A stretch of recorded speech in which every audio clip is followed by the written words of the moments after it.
కేజీన్నర బియ్యం తీసుకొని నానబెట్టుకొని పిండి పట్టించుకొని కేజీ బెల్లం పాకం పట్టుకొని కొంచెం ముదురు పాకం పట్టాలంటే అరిసెలకి కొంచెం ముదురు పాకం, మరీ లేత పాకం కాకుండా కొంచెం ముదురు పాకం పట్టుకోవాలి. ఈ అరిసెలకి పాకం బట్టి పాకంలో కొంచెం నెయ్యి వేసి లాస్ట్ దింపే ముందు కొంచెం నెయ్యి వేసుకోవాలండి.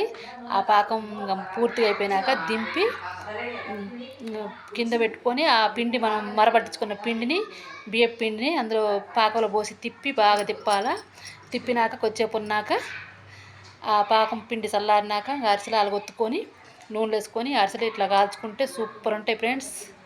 కొంచెం యాలకులు కూడా వేసుకోండి ఫ్రెండ్స్. కొంతమంది యాలకులు వేసుకుంటారు, కొంతమంది యాలకులు వేసుకోరు.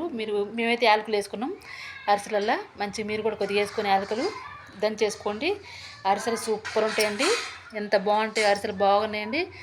ఇంకో మేము చేసుకొని తింటున్నాం, మీరు కూడా తినండి ఫ్రెండ్స్. Bye friends. అరిసెలు అండి ఇవి, బెల్లం అరిసెలు, అచ్చం బెల్లంతోనే చేసినామండి ఈ అరిసెలు. ఇగో సూపర్ ఉన్నాయండి బెల్లం అరిసెలు, ఎంత బాగున్నాయండి. మేము తింటాం, మీరు కూడా చేసుకొని తినండి friends. Bye friends. Like, share, subscriber, మంచి కామెంట్ ప్లీజ్. ఇంకా బాగున్నాయి అరిసెలు బాగున్నాయండి. ఇంకో అరిసెలు బాగున్నాయి, అరిసెలు అండి బాగున్నాయండి. Bye friends.